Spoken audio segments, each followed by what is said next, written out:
तूफानों से आंख मिलाकर सैलाब को पार करो और मल्ला के चक्कर छोड़ो, तैर कर दरिया पार करो। जब राम जी को मल्ला जरूरत पड़ा था, केवट महाराज जरूरी गिरा, तो आज भी मल्ला का जरूरत होगा। हमें लोग धमकी दे रहे हैं कि आप बात मान लीजिए, नहीं तो विधान परिषद में आपको सामने नेता खड़ा कर देंगे। हमने कहा था कि आप कर लीजिए, आप मुख्यमंत्री बना दीजिए, प्रधानमंत्री बना दीजिए, मुझे उससे कोई फर्क नहीं पड़ता है। फिलहाल तो हम सीट के लिए लड़ाई नहीं लड़ रहे हैं। अगर भारतीय जनता पार्टी हमारे देश के प्रधानमंत्री जी निषाद को आरक्षण लागू कर दे तो हमें एक भी सीट नहीं देंगे, तो भी मंजूर रहेगा। बहुत बहुत धन्यवाद आप सभी को, खास करके हमारे इलेक्ट्रॉनिक मीडिया, प्रिंट मीडिया और हमारे पोर्टल के जितने भी साथी हैं, आपको धन्यवाद देता हूं, इसलिए कि खास करके गरीब, पिछड़ा, दलित ऐसे वर्ग की आवाज को गांव तक नहीं कोई पहुंचाते हैं और आप पहुंचा रहे हैं, इसके लिए तहे दिल से आपको धन्यवाद देता हूं। आज यहाँ पे आप लोग समक्ष में अपनी बात रखने का मौका मिल रहा है। साथियों, आप सबको जैसे जानकारी है कि 25 जुलाई 2023 को वीरांगना फूलन देवी जी के शहादत दिवस के अवसर पर हम लोगों ने एक निषाद आरक्षण संकल्प यात्रा हमने निकाला, जो तीनों राज्य में, यूपी, बिहार, झारखंड, तीनों राज्य में जाएंगे और 80 जिला हम लोग कवर करेंगे। 101 दिन का ये यात्रा है और 4 चरण में हमने इसको बांटा है और एक चरण कल ही समाप्त हुआ है हमारे समस्तीपुर जिला में और दूसरा चरण में हम कल से मधुबनी से जाएंगे और समाज का भरपूर सहयोग प्राप्त हो रहा है। पूरे यूपी, बिहार, झारखंड में जहाँ पे भी कार्यक्रम हो रहा है, लाखों की संख्या में युवा जुट रहे हैं और पहले जैसा लोग अभी नहीं रहे। मोदी जी के कारण डिजिटल इंडिया का लाभ हमको भी मिल रहा है, जो आज यूथ जो है मजबूती से साथ दे रहे हैं। वो देख रहे हैं कि उनके घर, उनके बच्चे, उनके आने वाला पीढ़ी को कैसे भविष्य बेहतर हो। हमारी मांग है कि निषाद समाज को आरक्षण मिले।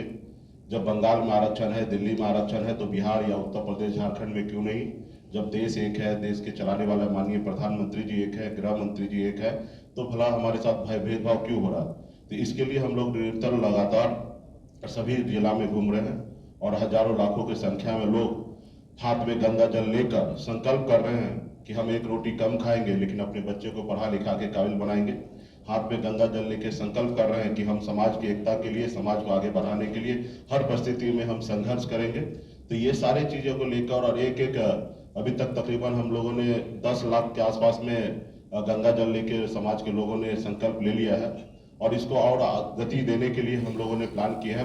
पार्ट 2 में हमने इसका निर्णय रखा है कि कम से कम 1.5 करोड़ निषाद को संकल्प कराया जाए और 28 तारीख को ही पटना से ही हमारे सैकड़ों गाड़ी रेडी हो रहा है और सभी को प्रभार दिया जा रहा है कि प्रखंड स्तर पे टीम बना के एक एक गांव में जाके कोई ऐसा गांव ना रह जाए कि वह छूट जाए समाज के लोग संकल्पित होने से। तो इसके लिए भी हमारा पार्ट 2 भी हम लोग अभी 28 तारीख को पटना से रवाना करेंगे।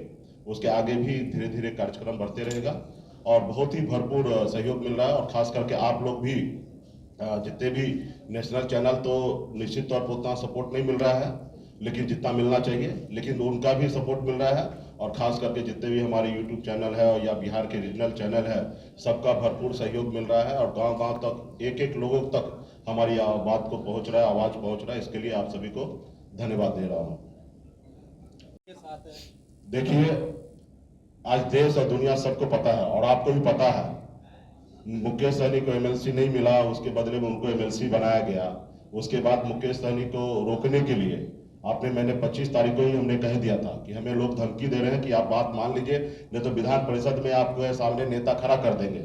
हमने कहा था कि आप कर लीजिए, आप मुख्यमंत्री बना दीजिए, प्रधानमंत्री बना दीजिए, मुझे उससे कोई फर्क नहीं पड़ता है। तो आप लोगों को भी पता है कि आज से 6 महीना पहले, एमएलसी बनने से पहले आप लोग कितना लोग जानते थे और मोदी जी से फायदा जो हमको मिला है, डिजिटल इंडिया, जो आज पूरे गांव में कहीं पे भी जाइए तो अभी लोग पहले जैसा बुर्बक नहीं रहा, बहुत समझदार हो गया। आज का युवा के पास मोबाइल आ गया और उसमें टच स्क्रीन वाला मोबाइल है और वो देख रहा है देश दुनिया में कैसे लोग आगे बढ़ रहे हैं, कैसे कौन पीछे जा रहे हैं, किनको लोग खत्म करने के लिए कैसे लाया जा रहा है। और मुझे खुशी है कि हरीश सहनी जी को नेता बनाया गया।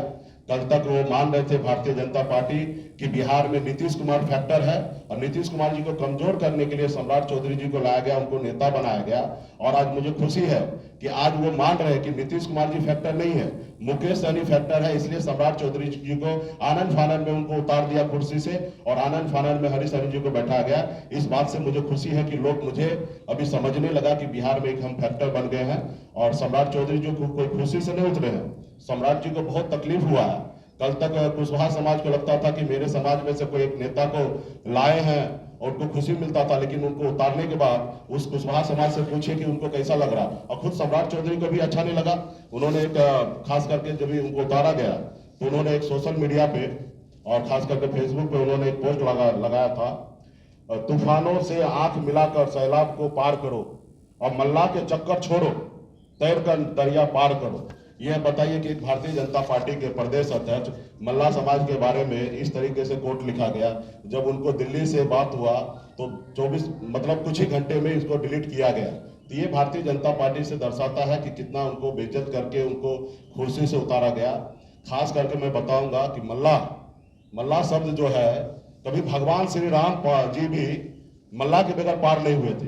तो आज के समय में युग में अगर कोई सोचे कि मल्लाह का चक्कर छोड़ो और खुद पार लग जाए तो ये असंभव है। जब राम जी को मल्लाह जरूरत पड़ा था, केवट महाराज जरूरी गिरा, तो आज भी मल्लाह का जरूरत होगा।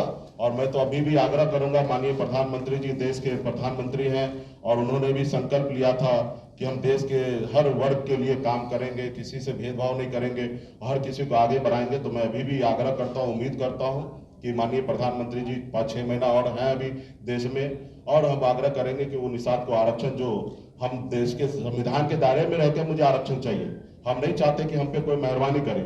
आरक्षण ऑलरेडी बिहार देश में मिला हुआ है, निषाद को सिर्फ ओबीसी में रखा गया, ओबीसी से निकालकर एससी में जोड़ना है और ये काम देश के माननीय प्रधानमंत्री जी कर सकते हैं। अभी पिछले महीना ही एक राज्य में अमित शाह जी ने, गृह मंत्री जी ने उत्तराखंड में उत्तराखंड में या कहीं पे, मतलब कोई राज्य का याद नहीं आ रहा है, छत्तीसगढ़ में, वहां पे गोंड समाज को आरक्षण लागू किया गया। तो इसलिए मैं भी चाहता हूं कि हम लोग संघर्ष कर रहे हैं, लड़ाई लड़ रहे हैं, लाखों यूथ, सभी समाज के हर वर्ग, माता बहन, सभी नौजवान मजबूती से वीआईपी पार्टी के लिए काम कर रहे हैं और सभी लोग संकल्प कर रहे हैं।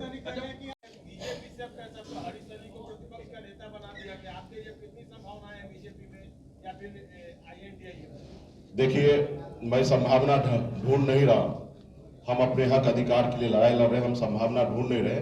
हमारा संभावना बहुत अच्छा बॉम्बे में था, बॉम्बे की जिंदगी, ऐशो आराम की जिंदगी को छोड़कर और गांव में, बिहार में आए हैं तो अपने लोगों को हक अधिकार दिलाने के लिए।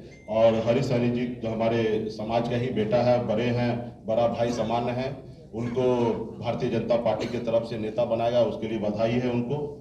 और वो उनको जो दायित्व मिला है वो काम करें। हमारा भी लक्ष्य है कि यूपी, बिहार, झारखंड में 5 करोड़ निषाद है, जिसमें भारतीय जनता पार्टी ने 1 लोगों को सम्मान दिया है, 4,99,99,999 लोगों को अभी भी वंचित है।